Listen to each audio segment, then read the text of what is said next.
y 3 meses se titula así porque a Almudena le detectaron la enfermedad en una revisión en septiembre de 2020 y murió en noviembre de 2021, 1 año y 3 meses después.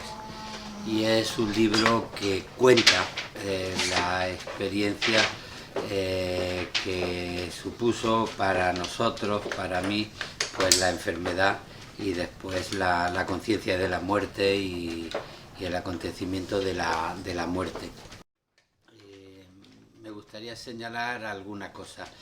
En primer lugar, cuando se produce algo tan radical y una pérdida tan fuerte, la vida pierde su sentido.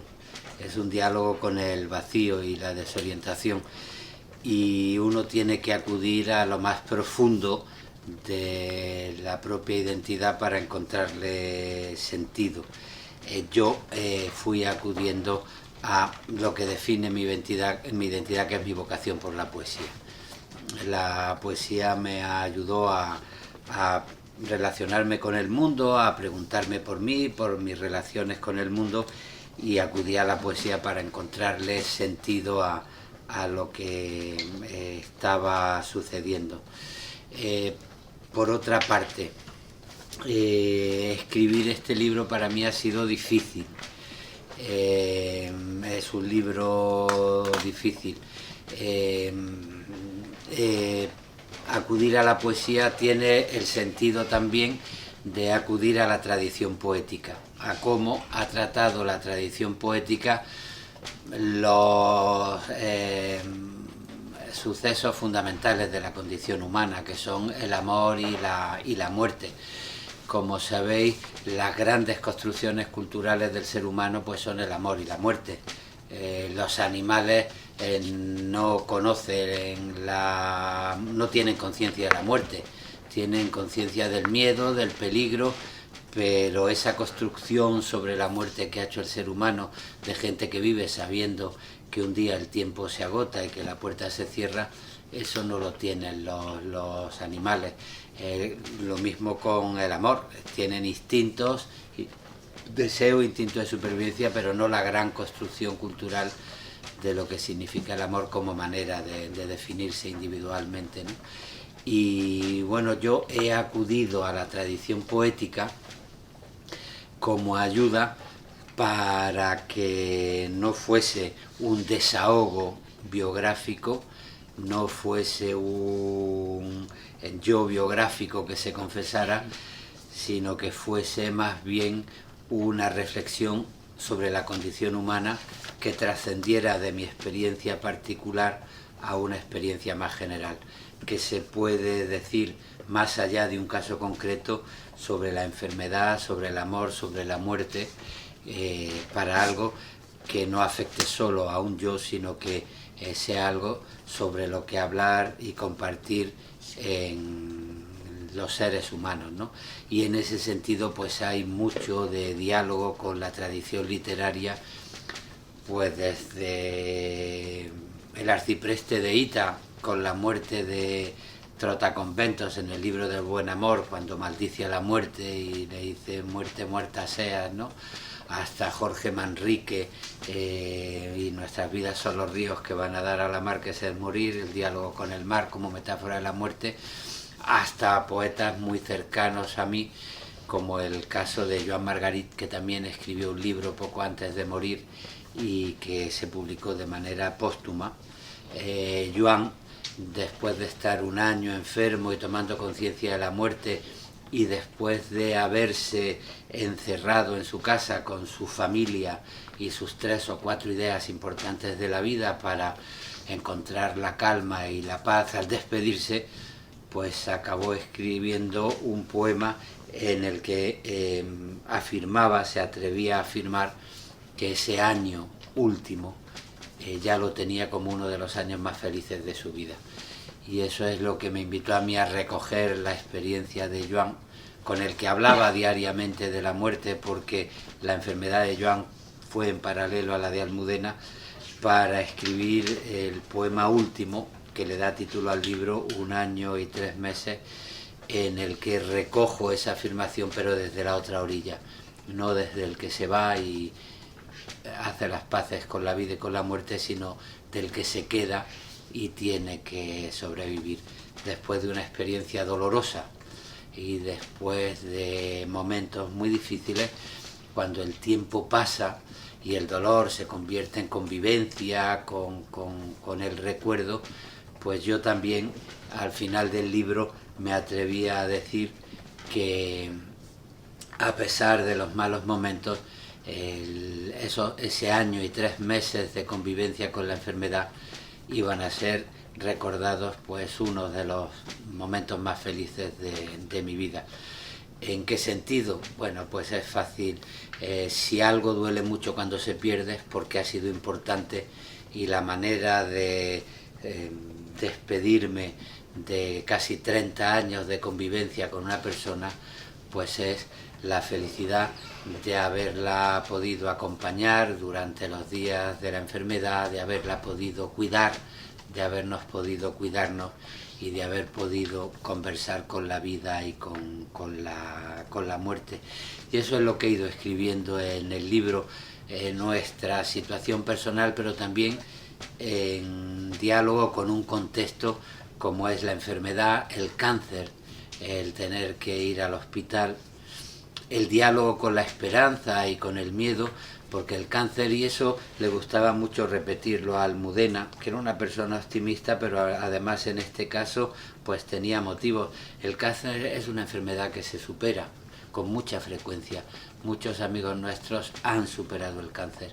En el caso de Almudena hemos tenido mala suerte, pero el contacto con la investigación, con la gente que supera la enfermedad, que la cronifica, que sale de una revisión contenta porque ha pasado un año de la última revisión y no se ha reproducido, y el contacto con gente que lleva con la enfermedad cronificada pues 5, 6, 7 años, pues era un motivo de esperanza. Y ese diálogo con el miedo, con la esperanza, con la disciplina de intentar resistir, pues caracteriza también la enfermedad. Y todas esas cosas en las que han ido apareciendo en el libro, que a veces pues se acuerda de Góngora y a veces pues se acuerda de Becker, cuando Becker decía pues que después de una crisis amorosa pues alguien era un muerto en pie, ¿no? Seguir viviendo siendo un muerto en pie. Pues bueno, pues con el diálogo con la literatura he ido componiendo este libro sobre esa experiencia del final de un amor que ha completado los poemas de amor que yo empecé a publicar cuando empecé a vivir con Almudena al principio de los años 90. Completamente Viernes es un libro de amor, que empecé a escribirlo cuando empezamos a vivir juntos, bueno, un poco antes de empezar a vivir juntos.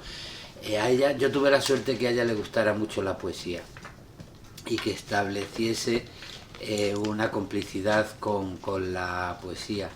De hecho, yo creo que también se fijó en mí porque era poeta y le gustaba mi poesía.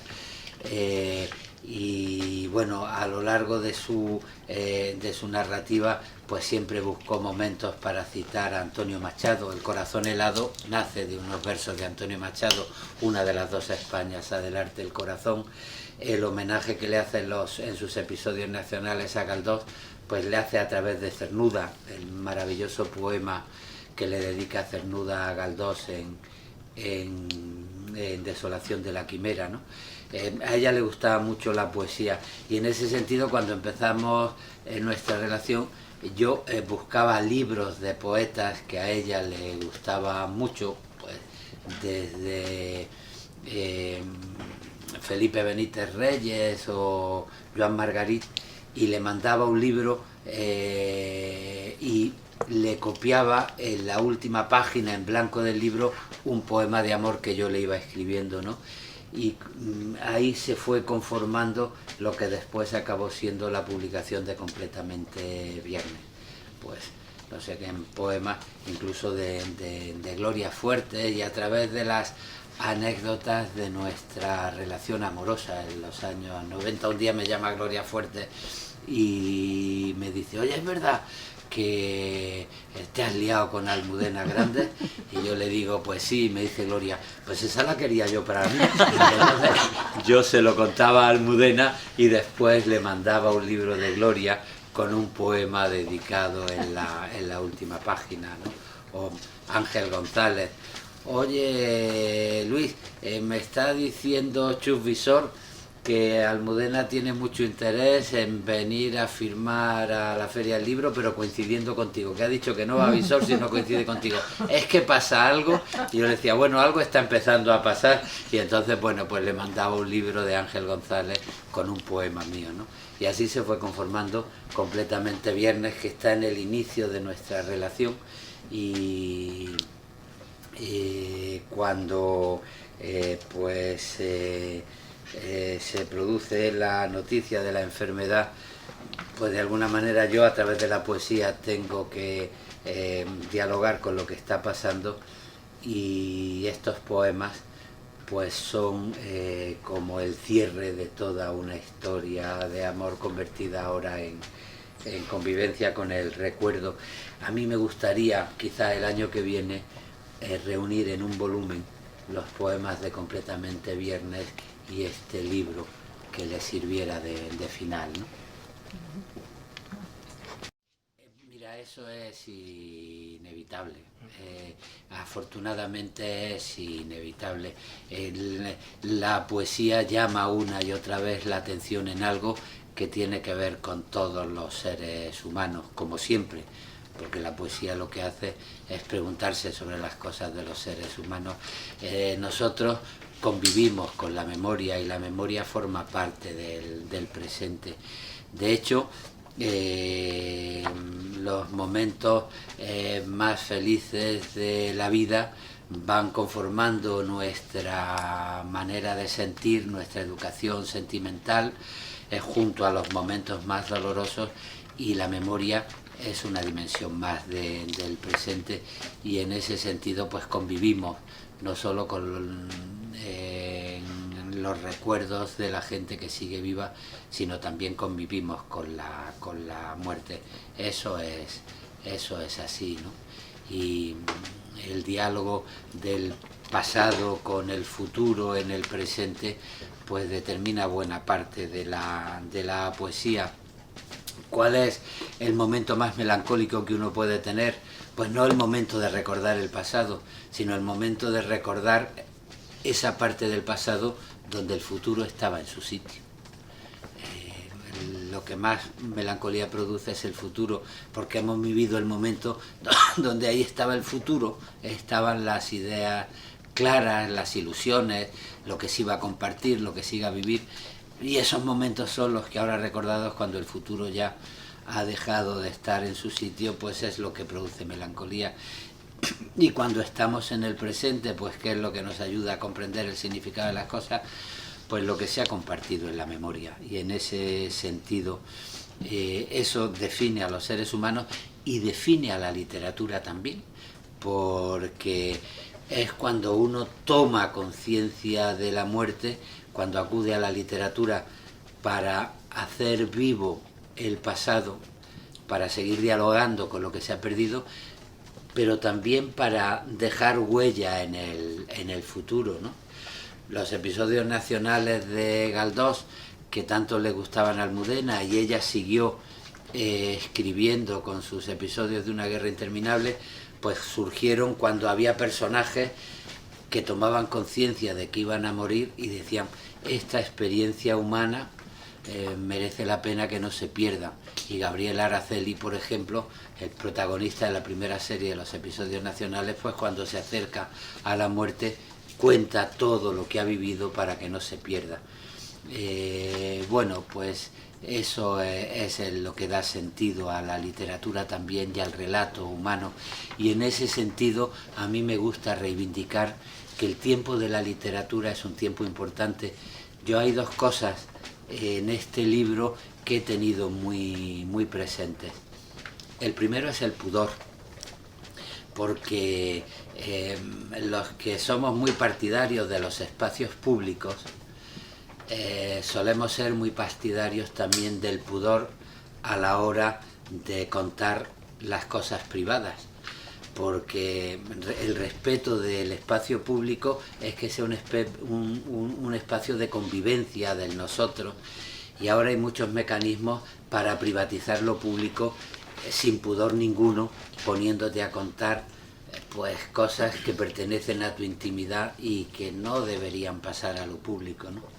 Y a mí me gusta reivindicar la buena calidad que ahora hay entre la literatura más joven y entre la poesía más joven, porque en un momento de redes sociales donde se ha creado una inercia en la que todo el mundo dice lo que piensa antes de pensar lo que dice y saca sin ningún tipo de pudor lo privado a lo público, pues la poesía siempre ha sido el ejercicio de intentar hablar de la intimidad y de establecer un diálogo público con la intimidad, pero de una manera absolutamente pudorosa, que no se convierta en patetismo, ni en amarillismo, ni en insulto, sino que sea una reflexión sobre la dignidad humana. Y a mí ese papel del pudor poético pues me ha marcado mucho a la hora de escribir este libro, y por eso cuando tenía que decir algo pues acudía, por ejemplo, Jaime Sabines, el gran poeta mexicano, cuando escribe sobre la muerte de su padre, y dice, bueno, esto no es un poema, y empieza a decir no es un poema, pero tiene el pudor de acordarse de Walt Whitman, cuando Walt Whitman dice esto no es un poema, sino que es una desgarradura y estoy vomitando dolor sin pensar en crítica, en literatura, pero lo está diciendo y se está acordando de que Walt Whitman ya lo hizo, ¿no?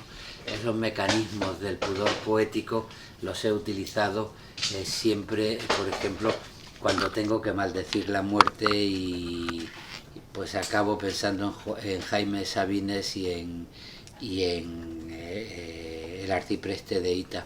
Y la otra cosa que tiene que ver con lo que me preguntaba Alejandro de la literatura, el tiempo, la memoria, el recuerdo, me parece importante. Vivimos en una sociedad con demasiada prisa. Se está mercantilizando todo. Se está mercantilizando el tiempo, hasta el punto de convertirlo en un objeto de usar y tirar. Es una mercancía que tiene fecha de caducidad.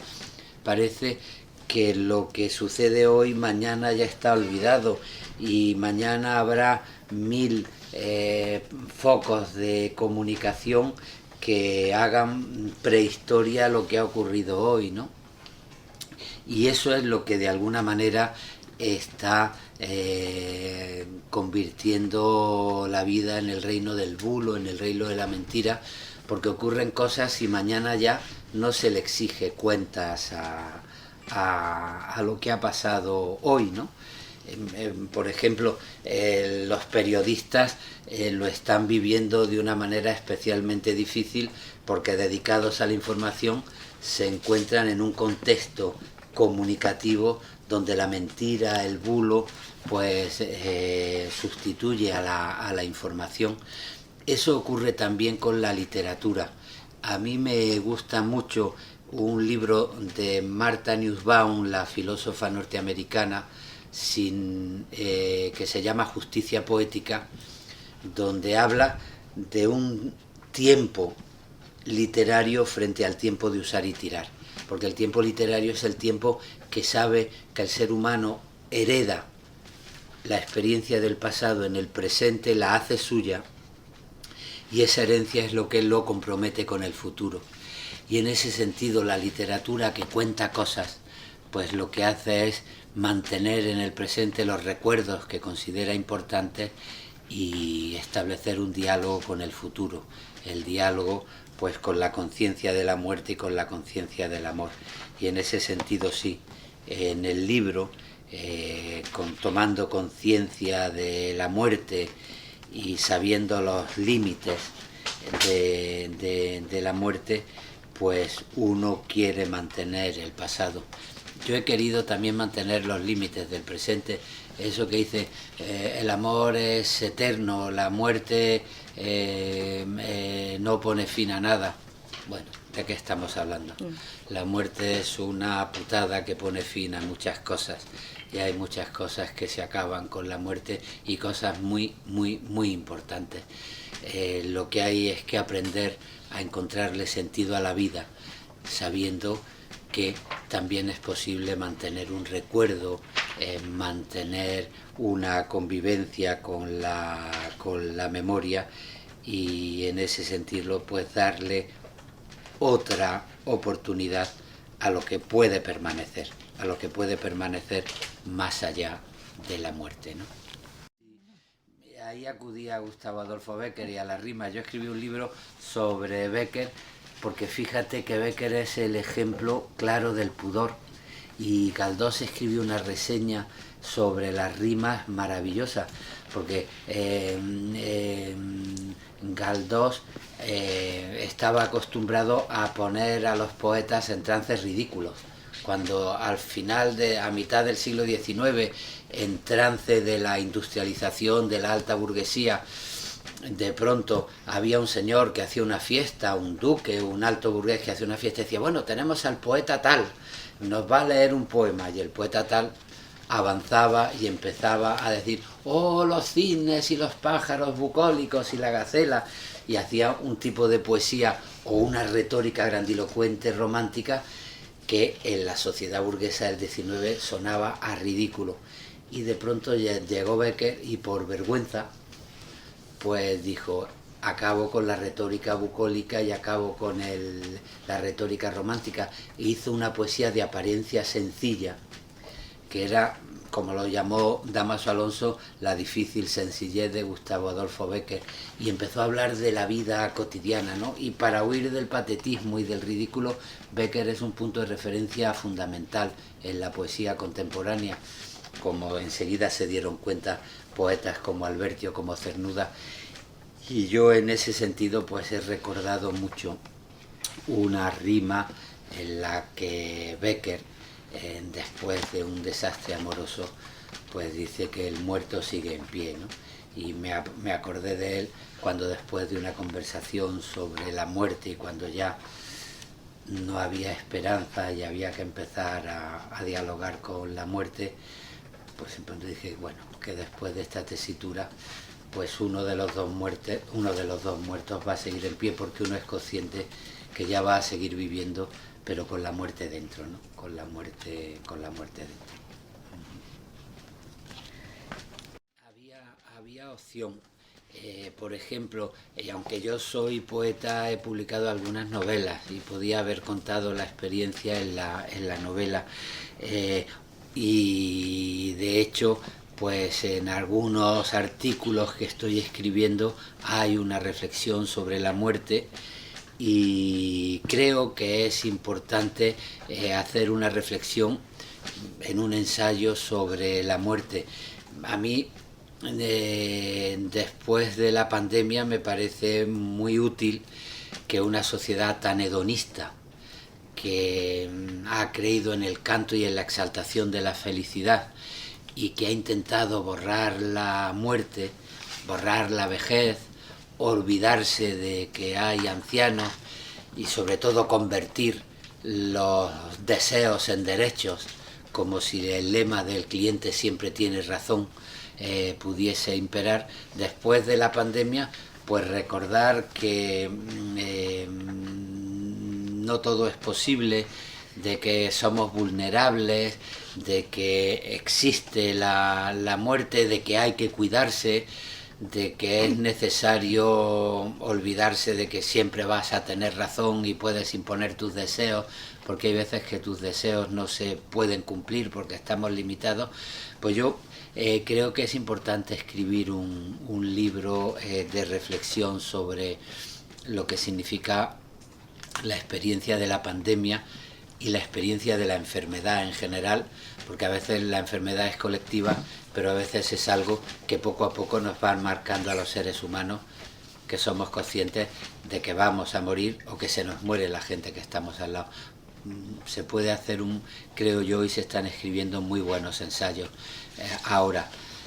Pero yo necesité escribir el libro de poemas primero porque es el género en el que me siento más seguro, y segundo porque había sido el género que había estado en la complicidad de la relación amorosa con Almudena desde que nos conocimos en un encuentro literario en 1992, y en Berines, en unos encuentros literarios que organizaba la Universidad de Salamanca con el Ministerio de Cultura en Asturias, en Berines.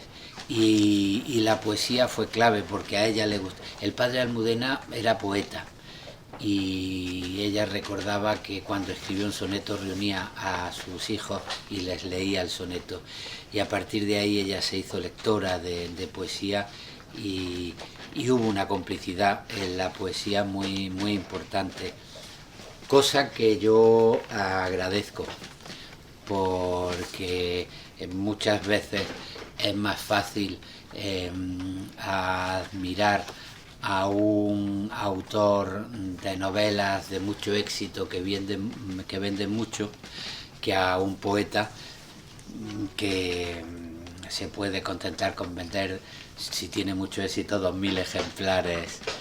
Y en ese sentido, la admiración también yo creo que es una clave en el amor.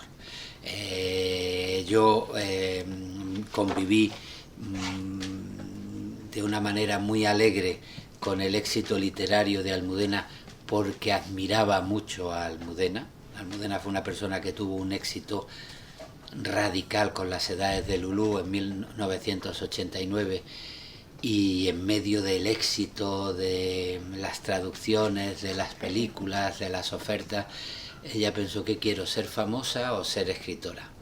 Y su segunda novela es la novela más difícil de leer de las que escribió, porque decidió ser escritora, y eso, bueno, creo que la definió como personalidad.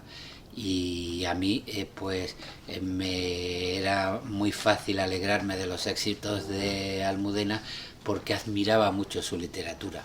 Yo, como profesor y como poeta, si hubiera vendido miles y miles de ejemplares, pero hubiera pensado que sus novelas eran una patata, como tantos novelistas de éxito, me hubiera resultado difícil llevar con naturalidad mi relación con Almudena, pero la admiraba mucho porque era una gran escritura, y tuve la suerte que ella pues le gustase la poesía y dijese que parte de su amor era de admiración, porque ella admiraba la poesía, y en ese sentido ha sido muy cómplice en nuestra historia y en su narrativa la poesía, y por eso decidí dedicarle un libro de poemas.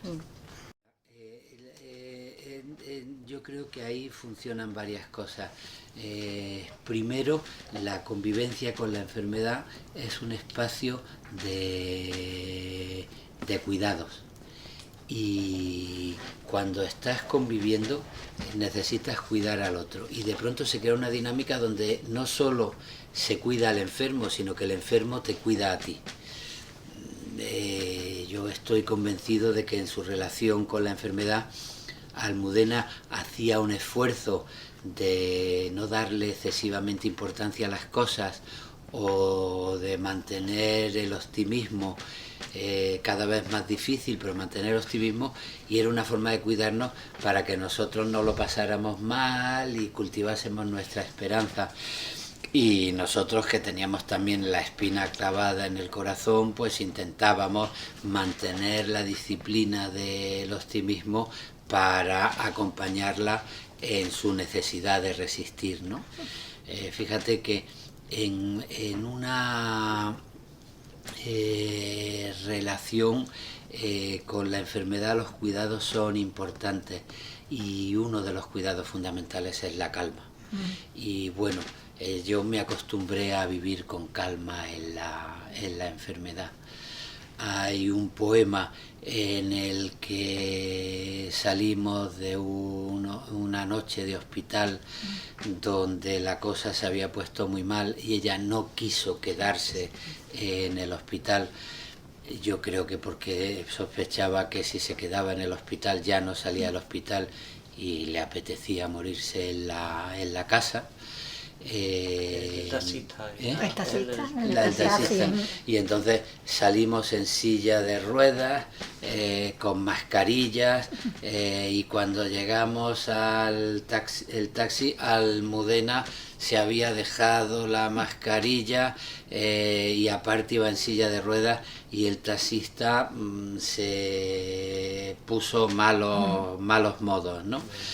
Más que montar un numerito diciendo que antipático, que poco profesional, que imbécil el taxista, lo que te planteas es no montar ningún número para facilitar esa decisión de Almudena de no quedarse en el hospital y volver a casa. Y entonces, ¿qué es lo que dice? Bueno, nosotros tenemos nuestra batalla, el taxista tiene la suya, ¿qué sabemos nosotros? Cada cual está en su resistencia y te dedicas pues a buscar una mascarilla y sobre todo a intentar ser paciente mientras el taxista pone mala cara, mientras la enferma se sienta en el taxi con lentitud y doblas la silla de ruedas para meterla en el maletero, ¿no? En ese sentido, la convivencia con la enfermedad es una convivencia de intento de comprensión del mundo. ¿Por qué? Porque la conciencia de vulnerabilidad pues hace que cualquier tipo de prepotencia, de afán de autoritarismo, pues quede fuera de lugar, ¿no? Mira, fíjate ahí, bueno, estaba claro que las novelas de Almudena y sobre todo los episodios de La Guerra Interminable están protagonizados por gente que es resistente. Es la resistencia de Madrid después del golpe de Estado, de la gente que resistió durante la dictadura y la gente que luchaba frente a la oscuridad. Hay una frase de Ángel González que nos gustaba mucho, decía, hay que saber perder para no darse por vencido. Y en ese sentido la resistencia es importante, tiene que ver con la vitalidad. Almudena comentaba que a veces defender la felicidad es difícil porque tenemos conciencia de todos los peligros, las limitaciones, las injusticias, pero se puede defender algo más modesto que es la alegría. Y la alegría en el sentido de la importancia de la vida. Vamos a celebrar lo que estamos viviendo, vamos a celebrar lo que hemos vivido, la suerte de haber vivido y de las cosas que hemos compartido. Felices en plenitud, sabiendo que se van a perder, no podemos ser, pero alegres de haberlo vivido, sí, y eso tiene que ver con la resistencia, ¿no?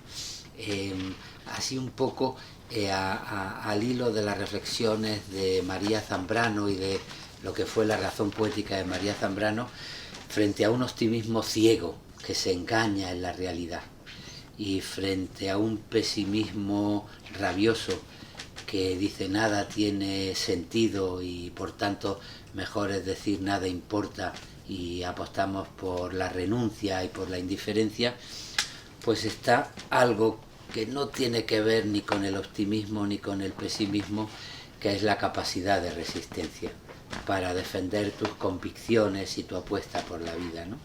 Y eso marcó mucho a los personajes de Almudena y tiene mucho que ver con Madrid.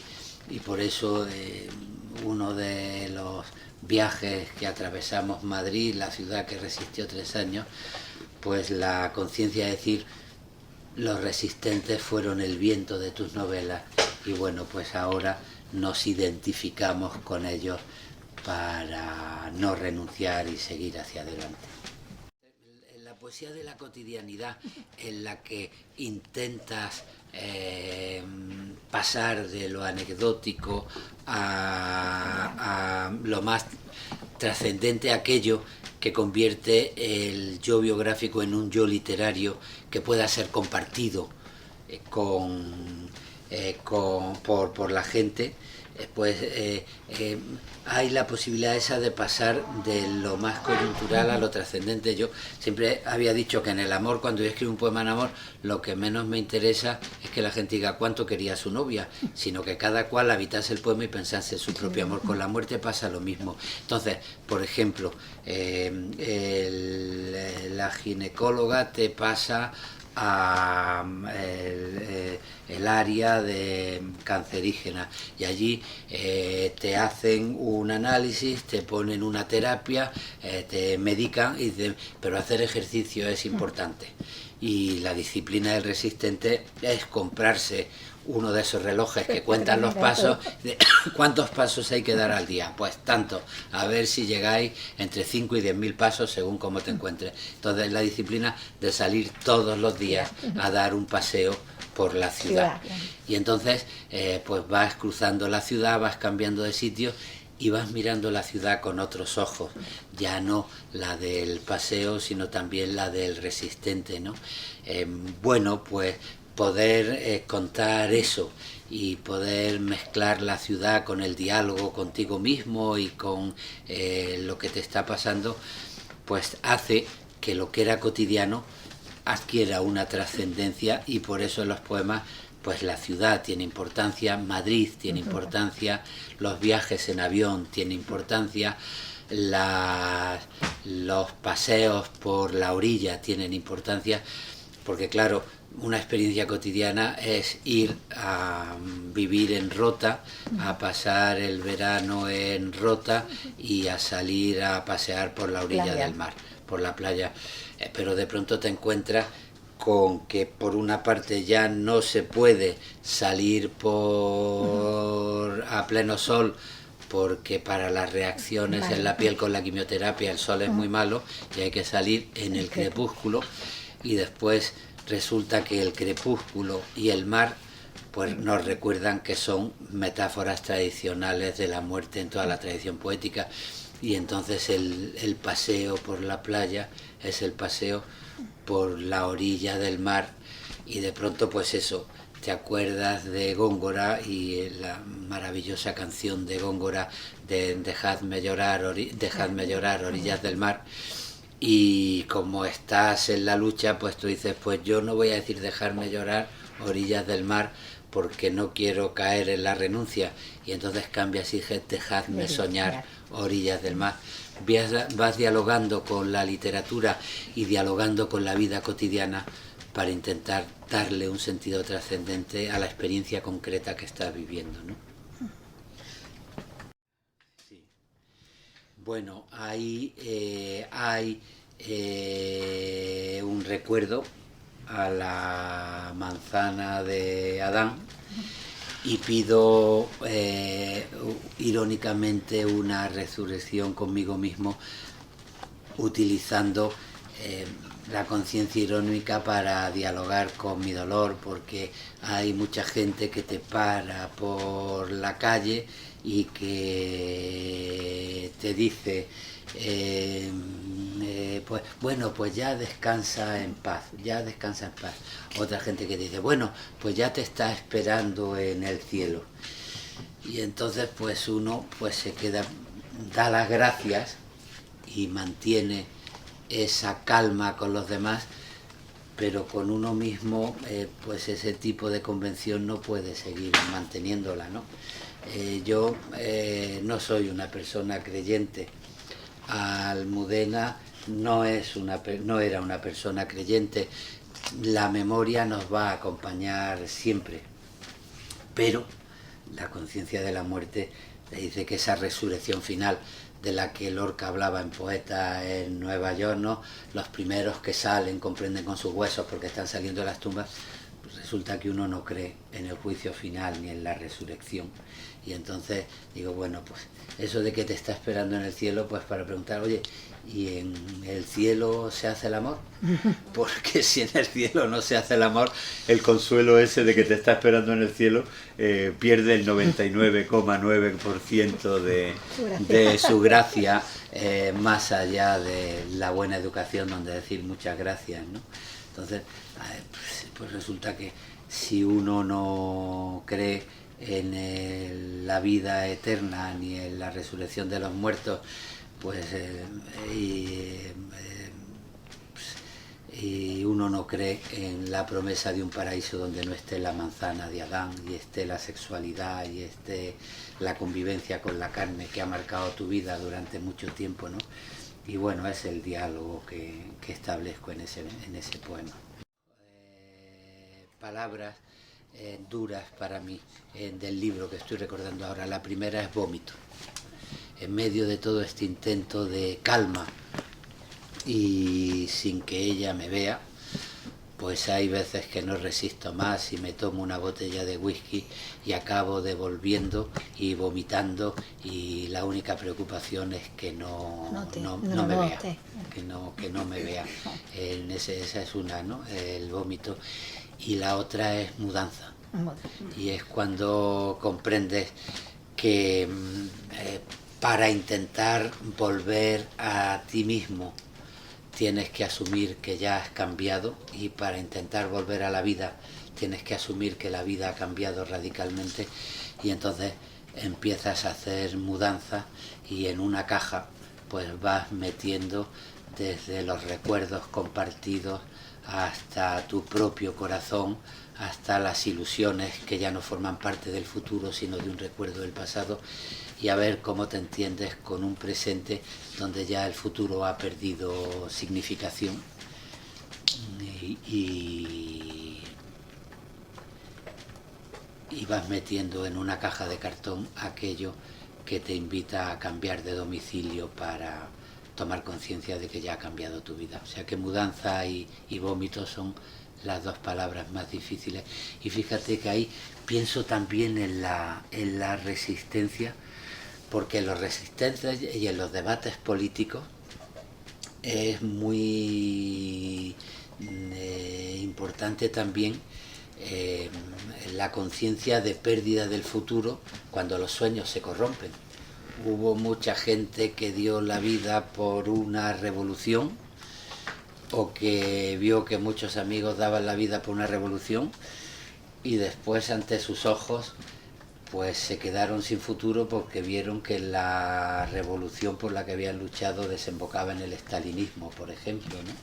O en el caso de Jovellanos, pues en la guillotina, por ejemplo, o ahora pues muchas ilusiones políticas en la democracia, y de gente que creyó que la vida se abría, y de pronto pues la famosa Bella Ciao y la famosa canción pues acaba con que gana las elecciones en Italia la extrema derecha, o donde los valores de la democracia se pervierten hasta el sentido que las palabras cambian, y ya cuando se habla de libertad, de igualdad o de fraternidad, pues uno no sabe exactamente de qué se está hablando, ¿no? Y entonces te das cuenta que lo que en un momento determinado de conquista de una democracia parecía que el futuro estaba ahí, y que la sanidad pública estaba ahí, y que el bien común estaba ahí, pues de pronto miras hacia adelante y ves que tus hijos pues van a tenerlo difícil con la sanidad pública, con el bien común, con palabras como libertad, ¿no? Y el futuro de pronto pues cambia de sitio y se te queda en la melancolía del pasado. Y eso ocurre también con la mudanza, cuando después de una pérdida en lo más íntimo pues te das cuenta que ya las ilusiones de un futuro compartido se quedan en el pasado, y se mete todo en una caja de cartón.